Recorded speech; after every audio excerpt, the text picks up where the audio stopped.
Hello and welcome to another episode of Molten Truth. This is your host, Zoey Michaels. I am here today with another fellow podcaster and author, Liisa. Welcome to our show. Thanks, Zoe. Yeah, so I guess I'd like the audience to know who we're talking to. So you wear a couple different hats. Do you want to introduce yourself and tell us about yourself? Yes, I have a lot of hats.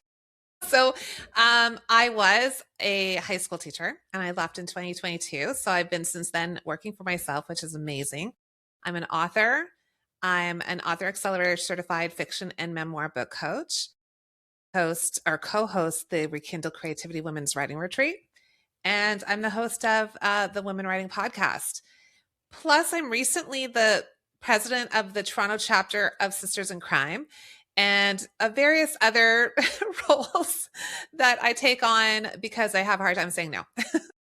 Wow. So when I said you wear a lot of hats, I was making a huge understatement. Wow, I had no idea. I had read, your I'm going to call it a biography for lack of a better word, but the synopsis about you before our show. And if people haven't figured it out by now, we are flying by the seat of our pants. I don't do any pre-interviews with my people like I did when I first started my podcast when I was very green, and now I'm a little more seasoned, and I'm just like, let's just jump in feet first. 100%. It's so much more fun. It really is. I think for the people listening as well as for me, because there was an advantage when you're starting out where knowing kind of what question to ask, kind of gain a sense of what direction, but then you get comfortable and it's like, yeah, we can do this. Let's just have fun.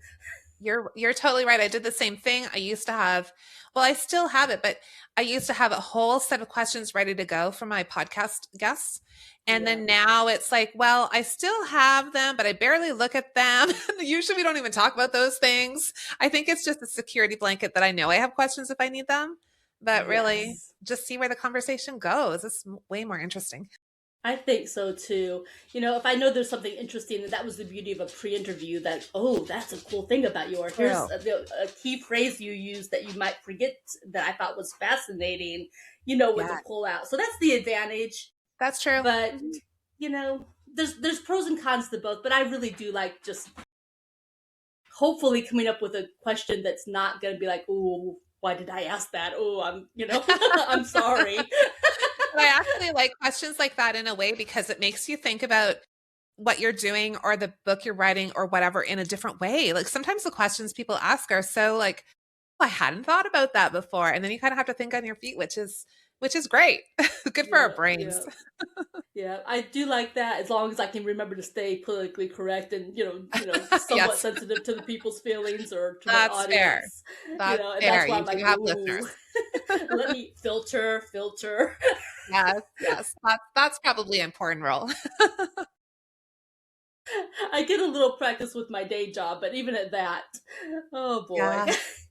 So I was actually very interested, just as when you shared, what you do. I didn't know there was such a thing as a coach for people who were writers, for women who were fiction writers. I'm like, wow, that's amazing. I could have used that. I can still use that. I'm like, you work with people only in Canada or what? No, everywhere. Yeah, actually I have some American clients too. So I didn't know it was a real thing either. I left teaching in 2022, about 5 years before I was supposed to retire. Just after COVID, feeling like, okay, I'm good. I'm done. I've been teaching for 28 years. And I came across this program called Author Accelerator.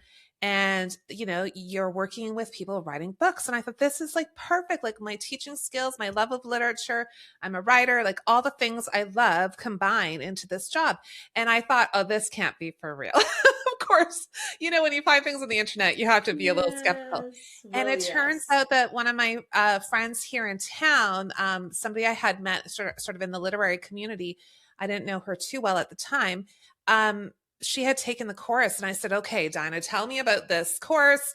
Is it for real? And she loved it. So I signed up right away and did the training. It's quite intensive. You have 3 practicums with clients to help them work through all stages of the process. And it was so fun. And so now that's what I get to do. I get to work with people who are working on their books and coach them through that. Like, it's not like you're telling them how to do it or what to do, but it's like you're really helping structure and be a project manager and be a cheerleader for them. And it's the kind of thing we all need when we're writing. In fact, when I'm writing, I often do hire a book coach for certain stages of the process. And it keeps me accountable. And I love a deadline. Like I work to Yeah. deadlines. Yeah, it's so That is a good. good thing. Yes. It really is. It's so easy. We want the perfect story and we may be our own worst enemy. Right? Um, or we might be, oh, I can do this and maybe it needs some polishing. Sometimes you need a good critical eye to go, yeah, here's where you 100%. could improve. Yes. Yeah. There's always stages that some folks can do on their own and other parts where they could really use the help. And for me, what I really like working with is people who are kind of new to the process, who maybe haven't done much writing before or haven't written a book length project. And we work through the blueprint, which is sort of like fundamental steps to figure out before you start writing. And it makes the writing so much more pleasurable because you're not like, what is this story even about? Because you've already thought through that process.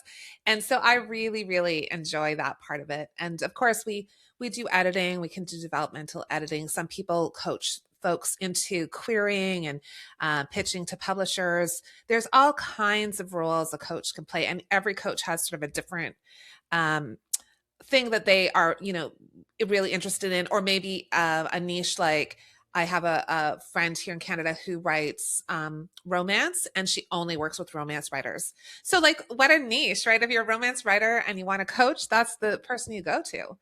It's really That's good. amazing. Yeah. So I'm curious, just because as challenging as the writing part can be, I find this part after you finish your project to be far more challenging. Yes. As Yes. a writer, I only want to write. I don't want to be Yeah. out there marketing. I don't want to I have know. to figure out who's going to review my book or beg.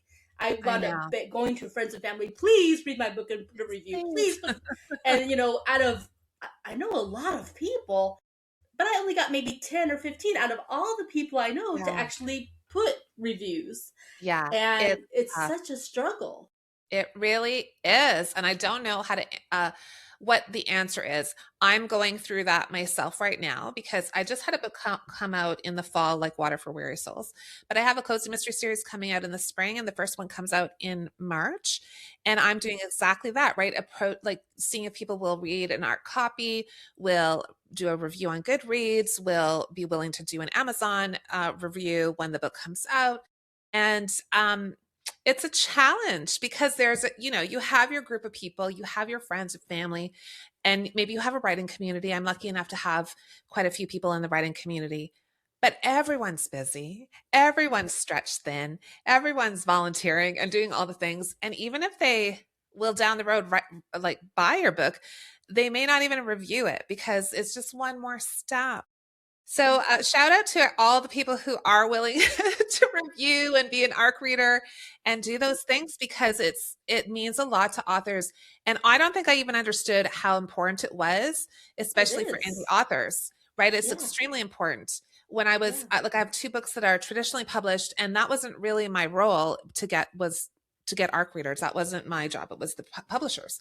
So now that I'm doing these as indies, it's a whole other world. And yeah, so I really appreciate all the folks who are like, yes, I'm willing to read that book. And yes, I'll write a review because I know it will help the author. And it also helps other readers. Like, that's the thing I always emphasize. Readers can't find your book unless they know about it. And how do they know about it? Well, reviews, you know, Yeah. and it's just a circular Exactly. thing. So you're kind of helping other people who might like that genre too, or that kind of book, help find those books, right? So it's helping the author, but it's also helping other readers. And it's just a really nice thing to do. Right, Do it, exactly. everyone. Yeah. Because what people don't realize is that we are fighting against an algorithm. We Yes. put our books on something like Amazon. Amazon will not even list our book for discovery unless it has reviews. Yeah. It's a Yeah. vicious It's cycle. You crazy. literally put a book out and it dies because no one's reviewed it. That's right. Yeah, it's really challenging. And that algorithm is constantly changing. So recently, and I'm not an expert on marketing or any of these things, but I'm trying to learn as much as I can. And recently, I came to understand that the algorithms in like Facebook ads and Amazon and different places are moving towards more of not the keyword search, like, I don't know, small town, cozy or romance or something, but more towards how a book will make the reader feel. Right. So now you're really, really thinking about what am I saying in my promotional material that is hitting the emotional appeal to the reader? And so it's just a different way of thinking about it. It's not good or bad. It's just that anyone who's been doing this for a very long time has, figured out the algorithm, and now the algorithm isn't the same at all. So, Right. I mean, Yeah. in a way, They're me always starting changing out, the rules. yeah, exactly. I'm getting to learn the new rules, and the old rules I didn't really understand them anyway, so I don't feel too worried about it. But on the other hand, I'm not sure that I'll ever understand the new rules. They're basically the insurance. They're insurance company. That's right. It's the same Yeah, thing. it's true. No one understands. We're just Let's trying change the things. rules every year just so we can keep you guessing. Yeah, just keep guessing, keep trying things. That's all we can do. Yeah. Well, I appreciate that feedback. So, you mentioned you have a book that just came out? Yeah, I have a book it's a historical novel, came out in October. It's called Like Water for Weary Souls. And so it's actually, so I write a lot of about Finnish immigrants because I'm a Finnish Canadian, and I'm really interested in my ancestors and the Finnish history, and like I'm first generation Finnish Canadian on one side and second on the other side. And so this book is set in the 30s in the Depression era in my hometown of Sudbury, which is in Northern Ontario. And I came across this really great nonfiction book about immigrant women in Canada by this researcher called Varpu Lindstrom. And she was writing about my hometown in the 30s during the Depression and what the women were doing. I'm like, that's the story. That's them. So what I found out was like the fun facts were, okay, so some of the women were domestic workers. That makes sense, right? Like there wasn't a lot of work for women, and so they would, go clean homes and, cook and do all those things. So my girls in the story, the two sisters, are domestic workers. But I found it really interesting because a lot of the women were owners of boarding houses. So they rented out rooms. Okay, good way to make money. Sure. And then some of them were bootleggers. Okay, that's fascinating. I like that. And Right. then some of them owned brothels. And I was like, okay. So these are not the stories my parents told me about the Finnish community when I was growing up. I didn't Right. know any of this. So of course, my young, well, they're not that young. They're in their early 20s. The two sisters end up living in a brothel because it's all they can afford. And one of the sisters disappears. Her body actually is found in Nolan Creek just after a late spring snowfall. And the other sister knows there's no way her sister could have crossed that ice, no, knowingly. She would never have done that.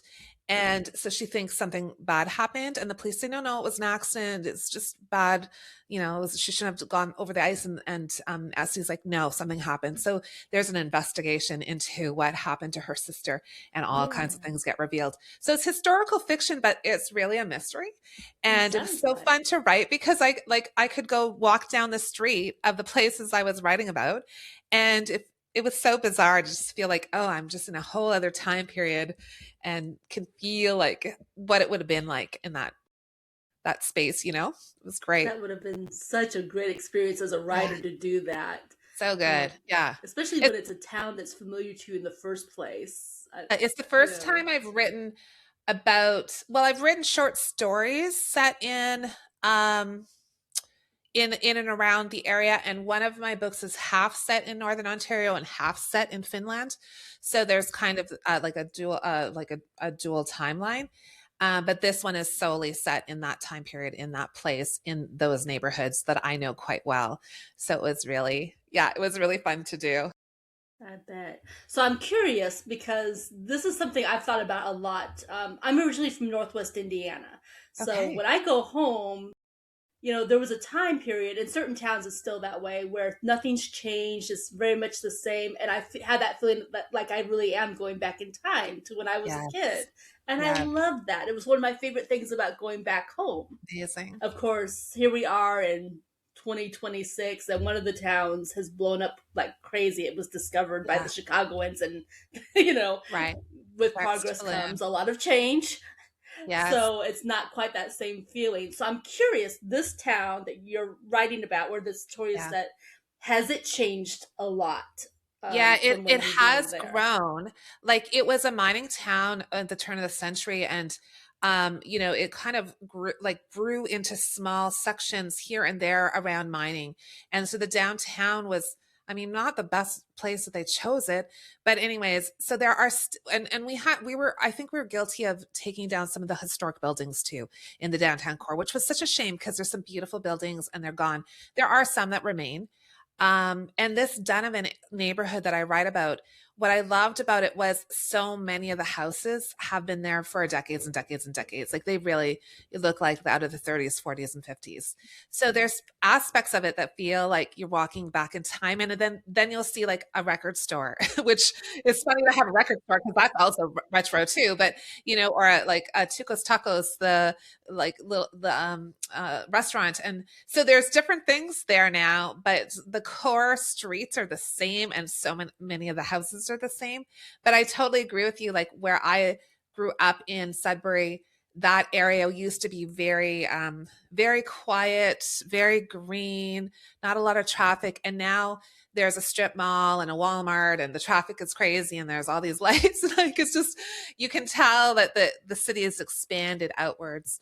So it does maintain some of the feel, but it's definitely changing and not quite the same as when we were kids, but No, still. well, sad, but that does happen. Although, boy, my imagination's firing. That wouldn't it be cool, like to have a story about time converging on this one street where there's old time and if future and past meet, and where you could like step into a door of a store and suddenly you're in the future, or Amazing. then step into this one house and suddenly you're in the past. I mean, my mind just So going wild fun. with all these ideas about I love that. that. So you're totally a writer because that's how the brain works, right? The creative idea is like the seed of an idea, and then you start to be like, "Oh, I could do this and I could do that."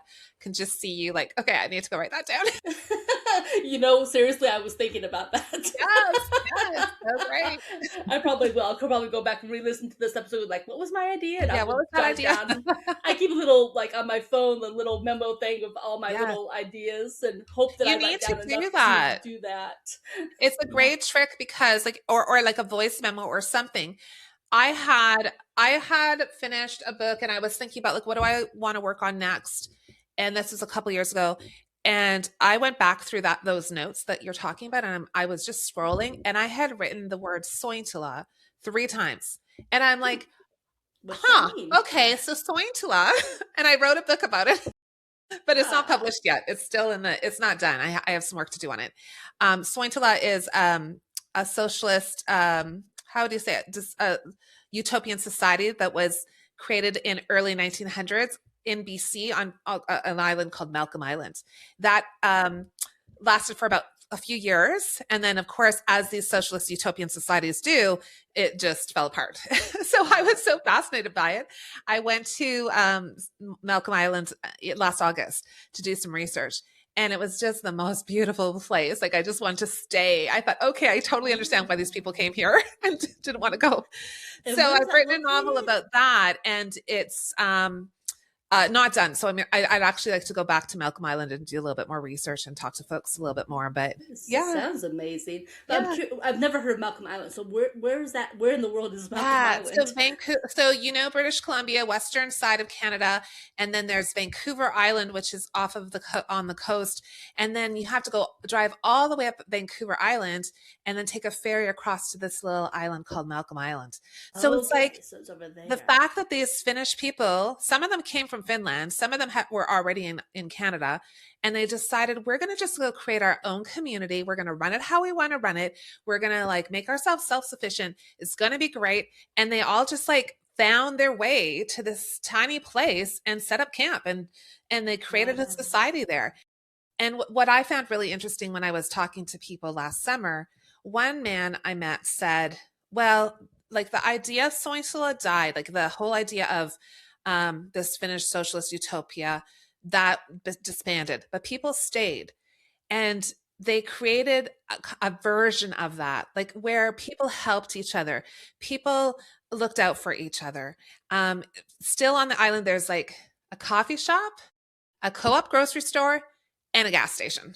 Oh, and I think there's a burger joint that like in a little stall. Like that, and then there's a bunch of artists here and there, and like you can go and borrow a bike and ride around the island. Like it's like it's not the vision that the original people had, but he said there's sort of a spirit of independence and but also of helping each other. I thought that's really Yeah. cool, right? Like Yeah. that's really cool. So I've written a story Wow. set on that island during the time of that movement, and it's not real characters; it's all just fictional characters, but really Sure. fun to explore how you can use fiction and History. history together. Absolutely. I had no idea there had ever been such a movement or anything Yeah, like that. So I that's the know. thing I love about historical fiction is that yes, it's entertaining, but there's also that element of history that makes you curious to perhaps research the actual history, or Yes. at least Yeah. you learn a little something in the midst of Yeah. all the story. That's right. Yeah, that's what I feel too. Like when I'm reading from other countries about things that have happened in the past, it just opens your eyes to different historical events and how people and places were shaped. So I just love that stuff and I can't help writing about it. Like even in like Water for Weary Souls, there was another example of a socialist utopian society they were trying to create.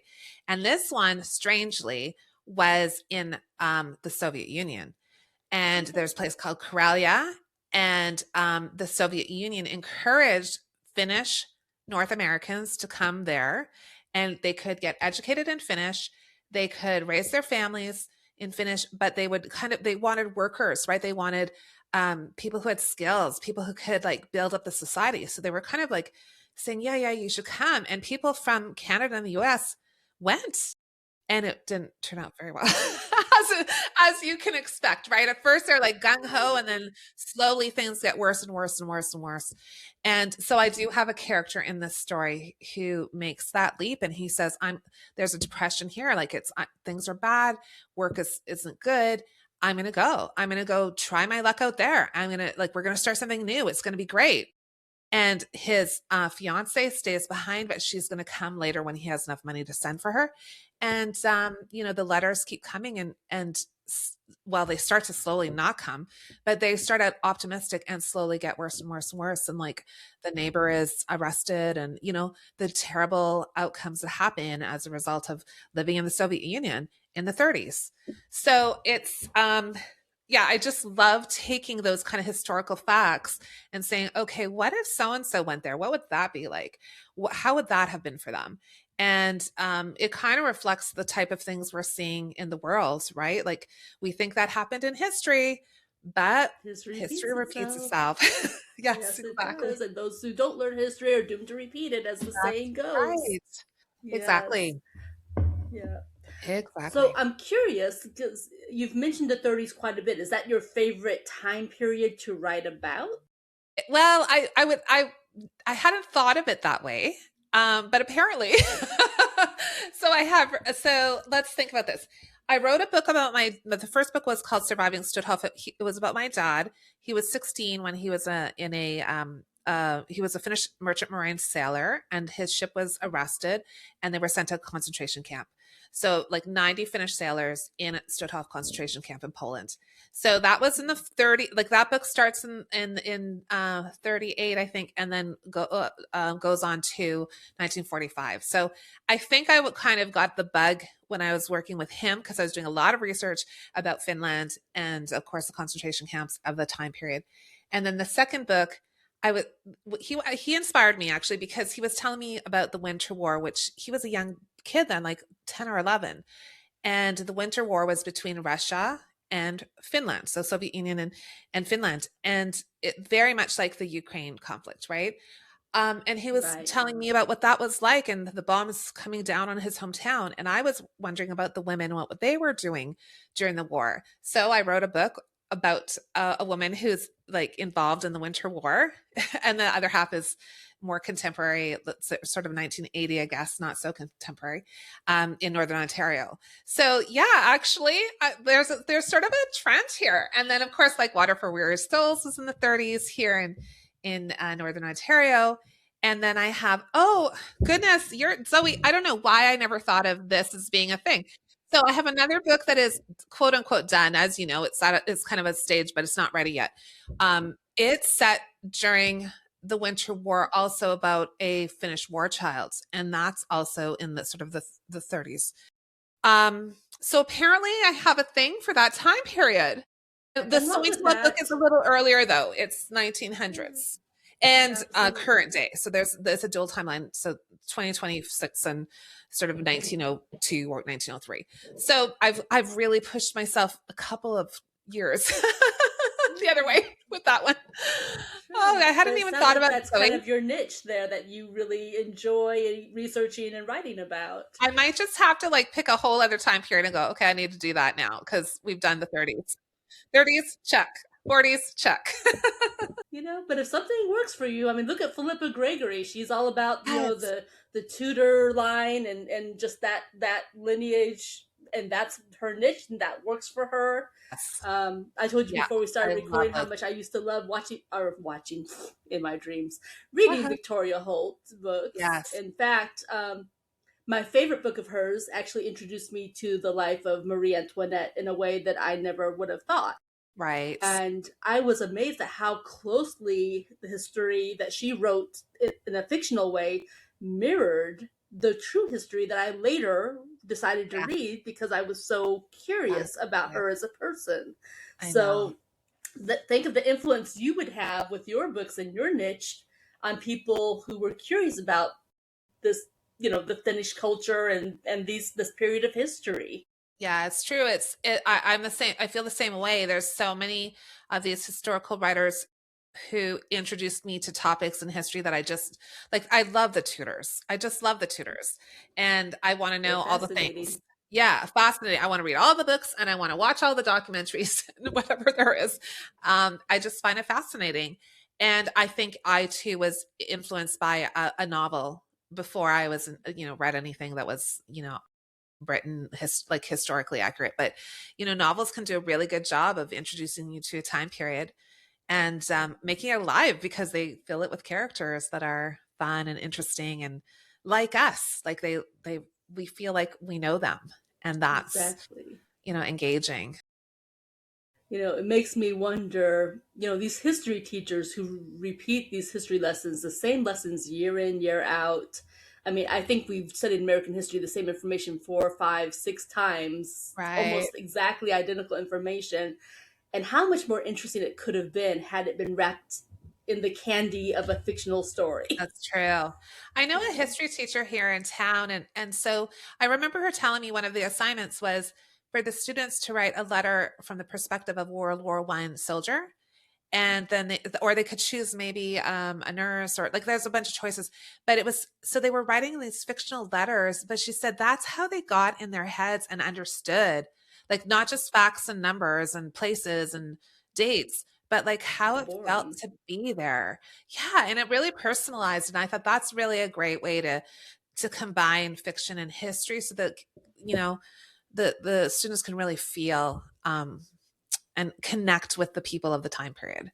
That's Exactly. good. Because Yeah. isn't the There's point to ways. make them love it, to not, Yeah. not go, "Ugh, yuck, Right? history and I have to learn dates, but to Yeah. instill that desire to learn more. That's That's right. should be the goal of every teacher, not necessarily to Agreed. pound information, but to instill a Yeah. love of learning Yeah. A so that love of it's a learning lifetime and journey. ability to, yeah, absolutely. And the ability to think critically about the information they're receiving. Because that is another part of history, right? That the conqueror writes it. So, like, So true. what don't we know? Like, okay, we got that part of the story, but what's the part that we don't know? And so that gets slowly revealed when other people do the work. And so even history, like science, sort of changes over time when we know better.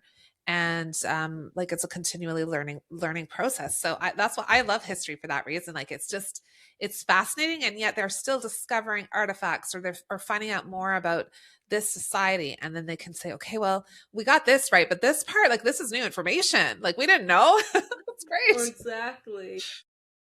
People who existed that, were maybe mentioned, but people were like, that's not right. That person never existed until they found an artifact. Oh, this person did in fact exist. By the way, yes, Just so you know. I love Yeah. that they found Richard III's body in a parking lot.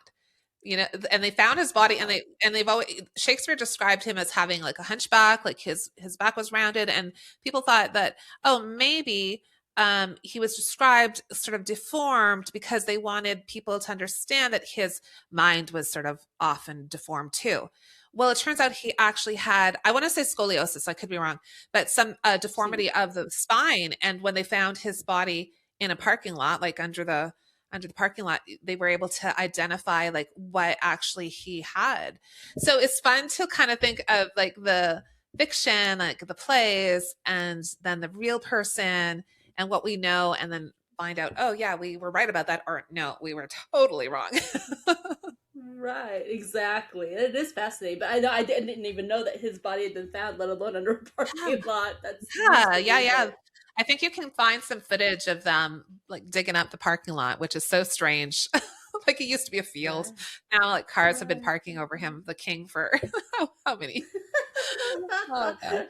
That is surprising. You would think, I mean, for the way that, Great Britain always, valued its kings, Yeah. its royalty, that's surprising that he wouldn't have been buried Yeah. I don't someplace know if he was buried else, there initially. I don't know. dropped in Was it because he battle. was disgraced and they, I don't know. That's now I'm gonna have to go do some research, Zoe. I think I I'm, need to I'm know more about curious enough Richard that I might III. have to. Yeah. Oh my goodness. Yes. That's right. So I'm very curious. Our audience can't see our names. I don't know why Riverside even has that feature, but your Right. name is spelled with two I's. It's Lisa with Yes. two I's. So is that a Finnish thing? Is that, It is. or Yeah, really, okay? really common. My first name is actually longer than that. It's Annalisa, Annalisa. So that's a pretty Good. common Finnish name too. And my grandmother was an Annalisa, so that's why I got her name. But we have other Annas in our family, so then I ended up getting Lisa all the time. But my cozy mystery series, I've decided to use a pen name. So I went with AL, which is Annalisa, and Jensen, which is my husband's last name. So I thought, okay, I can use a pen name, but still make it authentically mine. So that was kind of a fun, Good. Yeah. fun way I'm a to big figure out a fan of name. pen names. The fact Zoey Michaels is my pen name, and I just for Okay. continuity use it across my podcast and Everywhere. such. But Nice. I like that Perfect. it affords a level of privacy, and at the same time, you've got kind of a brand that you're building under Mhm. that name, and That's right. people have Yeah, different reasons for them. I think there's lots of reasons for pen names. And I've had lots of people ask me about that because I have, 3 books out under Liisa Kovala. And now I am going to have these cozy mysteries under my pen name, A.L. Jensen. But like in my mind, they're so different, right? Like, so anyone coming for a cozy mystery, or yeah, like coming for a cozy mystery and then picking up a historical novel would be like, oh, that's not what I was looking for, or vice versa. So I thought it was just better to like, let's make the cozies their own thing. Let's, and I found that freeing. Do you find it freeing to write under a different name? Like almost you could I take on a different do. persona. Yeah, it's I so think good. so. Yep. As Zoe, I'm a Like there's much some freedom more there. maybe gregarious type of person, much more inventive. My Yeah. in my alter ego, I'm a little more reserved, shy, whatever. Yeah. Well, yeah, and I think that's a great reason for having a pen name. Like even under my regular name with the historical, I feel like that's like the historical novels are a little bit more serious. They're dealing with some pretty heavy themes like loss and death and some pretty, love and relationships and various things. But the cozies are light, and yes, there's a dead body, but there's, there's like, they're fun and light and don't take themselves so seriously. Like it does feel like two very different things for me as a Mhm. writer. And I like them Yeah. both. I love them both, but it's just like having the pen name lets me go, okay, this is the hat I have on now. And I'm going to, you know, flop, like you say, that alter ego almost. Yeah, I think one of my biggest regrets, because I've got 3 or 4 books out. Technically, I've got 4 books out. One of them is very different from the others. Yeah. And I kind of wish, because it's such a serious book, and it's more kind of where fiction and nonfiction blend kind of thing. Yeah. One of my biggest regrets is not putting a different pen name for that book, because it is so different from Okay. my others. So I do think what Right. you're doing, separated to, I think it sounds smart Yeah. to me. Yeah, it's well, and this is just again has nothing to sort of promo, I guess, but like I created an Instagram page just for AL Jensen. And I have so much fun there because I just wanted to be pretty and I just wanted to be lighthearted. And I don't post anything else, just the kind of like visuals I really love. And it's like all on brand for the cozies. Whereas the other page is a little bit more mix of things. That page, and I don't know if I have that many followers on that AL Jensen page, but it doesn't matter because I'm enjoying it so much. Like, it's And they'll great. come with time, That's right. you know? I hope so. They'll find it if they're into that stuff. But for me, it's just kind of a pleasure. It's kind of a creating something for it is just nice and lighthearted. So I think there's something to that, right? The pen name and the what you're trying to go for in the books, and then creating the promotion around that can really work if you're leaning into it. Exactly. Sometimes we think with our budget more so than with our long-term plan. Um, because I let someone talk me out of doing the second pen name, and ultimately the reason I decided was from a budget standpoint. In the end, Okay. it didn't make a difference. In the end, Right. Yeah. I'm no further along doing it the quote Yeah. unquote cheaper way than I would have been had I just done what my Right. gut said to do in the first place. Yeah. Sometimes So we do need to listen to our gut, eh? Like just what feels right for us. Do you think yeah. you're going to use another pen name down the road? I hope that I never have to write a book as serious as that one was. I Okay. prefer to live in the lighthearted or the more imaginative world. Yes. I do tend to mix genres. I have some romance. I have some that are kind of sci-fi that I intend to write. Yes. Those, I think I still will stick with Zoey Michaels for that. But that one book that was super serious, I really wish I could push it into Yeah. another name. And maybe, Right. wait, maybe I will. I'll have to ask and Maybe you see if that's a can. Yeah, possibility, that's because true. I Yeah. sure would like to separate it out from my fictional books. Yeah. Yeah. Yeah, That would be interesting to see if you could make that happen and yeah, how that would go for you. Hmm. yeah. I can't Cool. imagine it would be a problem since I'm the same person. If Yeah. you were writing under someone else's name or borrowing someone else's Yes. idea, one author trying to Exactly. promote someone else's work. But I would think, since you're the same person, just using a different pen name. But Yeah. I guess I'll have to ask Yeah. an expert, someone like Mickey or something. Hey, That's Mickey, what do right. you Yeah. think? Yeah. What do you think? For those who Exactly. You don't might know. know, Mickey is a publicist that we both have Yeah. connection to. Great guy. Yeah. I'm pretty sure Mickey Yeah. told me not to have a pen name. But I think that might have been because for promotion purposes, it might get confusing for folks to with having the two names. But I don't know. I didn't feel like it was going to be a worry. Poor Yeah. Mickey. Well, I get you.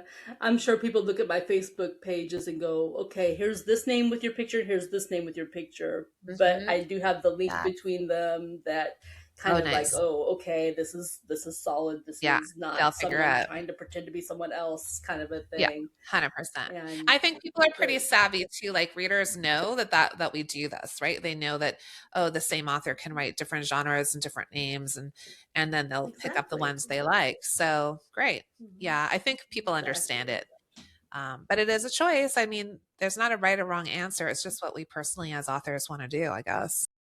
I think so. Yeah, we're not the first ones to ever do it. I mean, writers Yeah, for many eons have had more than one name. So, yeah, that's why not? right.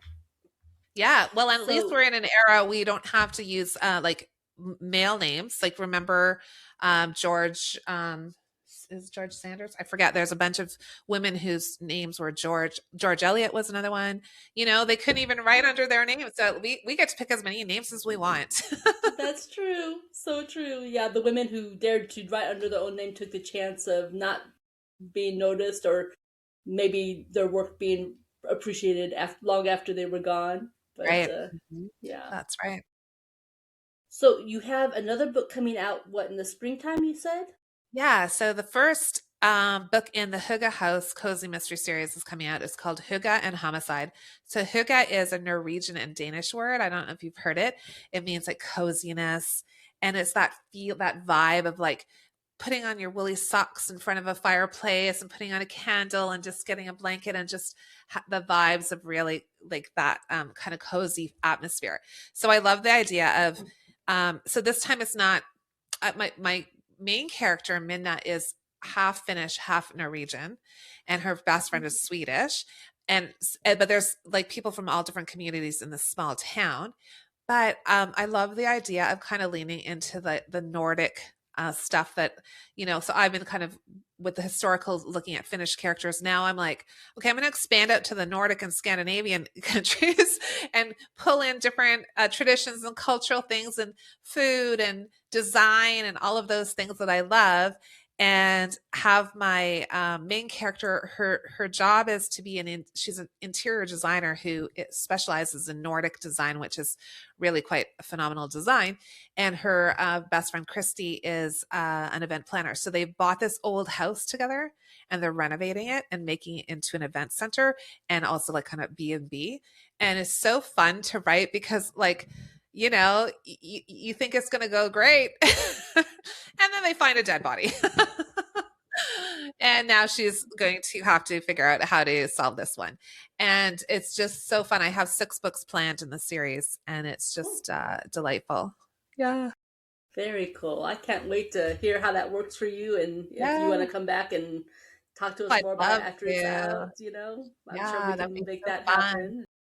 That'd be I mean, great. I think you and I can spend another couple hours easily talking Right? even tonight with all the stuff that. We have a lot in common. Well, it's just fun. It's just Yeah. fun. So, as we get close to the end of our program here, I had forewarned you that each guest leaves a question for the next guest, the random question. So, the last guest asked the question: Are you a Star Trek fan or a Star Wars kind of fan, and why? Yes. And yes. So I was 5 when Star Wars came out, and my brothers went to see it, and my mother wouldn't let me, and I cried. It was 1977, and I remember very vividly crying in the kitchen because I wasn't allowed to go see Star Wars. So then, when I was finally able to go see Star Wars, I just ate it up. Love all of them. And then I was just the right age to be watching Star Trek on television. And I remember watching all the originals and then watching every like version that came out after with all the different captains. And so I have to say I'm kind of I love them both I just love, I mean I don't write science fiction, but I'll watch it forever. I'll watch all the movies, all the TV shows, anything that's like sci-fi. I'm there for it. Would I ever go to space? Not a chance, but I will watch other people do it. I get you. It's nice to be cozy and comfortable here on the Earth, but Yep. the imagination. There's so much fuel for the imagination when you Love bring that. in the idea of space travel. Yeah. Right. Well, and I should say I will never not. I say I won't write sci-fi, but when you say you're not going to do something, inevitably someday you're like, oh, I should do that thing. So I'm going to say it's possible. I might someday, just not right now. Never can tell You never where know. inspiration strikes, right? Right. So Do you have a question you would like to pose for the next guest? I don't think, okay, my question isn't quite so fun as that one, but I really love that question. My question for the next guest is what gives them the most joy in their life? And what is the thing that they would most like to change?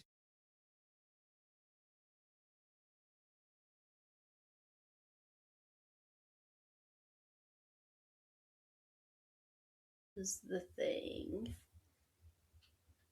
you would most want to change? Yeah, I like these insightful questions. I like the fun question. I like the whole gamut. I just love the I just love the randomness. concept. Yeah, so fun. You I just was never not know what expecting somebody's gonna that say. question. Yeah, I was not Right? expecting that one, and it was good. Yeah, it was. She was really thinking. She was like, "It's going to tell you what kind of person and I how know. they answer, what kind of person they are." Because I Which, mean, those are yeah, two very different genres of they are. space. You I know know, but you can't how. even not love them both. I don't Mhm. know. But to be fair, I was also a fan of Battlestar Galactica. So I Yeah, don't know what I that says watched it about because there me. was nothing else on TV, but I never really loved Battlestar Galactica. I think you're probably right. At that time of day, on that, like we had three channels and one of them was French, that's what was on. So you watch it. But I think there was that little furry character that was cute and, Yeah, whatever. yeah, they're all just fun. And I just love people's imagination when they can say, okay, let's put you in a whole other time period in a total different planet on a spaceship and let's see what happens. it's true. I Right. mean, you can't fault that. I mean, just the fact that they even, we went from a generation that grew up watching westerns to suddenly we were out in Yes. space. I mean, that Yes. was a huge leap. I mean, Yeah. talk about diametrically opposed genres. Yeah, 100%. But if you look at what like those westerns and how those people were like trying to go for justice and be heroes and solve problems, they were doing that on the spaceship too, just in a whole other way, like with aliens or whatever. So there's all like even though there are different places, like story is story is story, right? A story just Mhm. tells us about who we are as human beings. So True. maybe that's why I love Well, stories so much. and I love that they even acknowledged that. There was that time when Spock's character talked about cowboy diplomacy.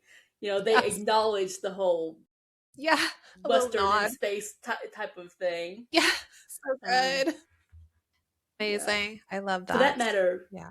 did you ever see the series Firefly? Because I mean, if ever there was a Western in space, Firefly totally No, but I've won recognized the that. name, but I don't think I've Yeah. seen it.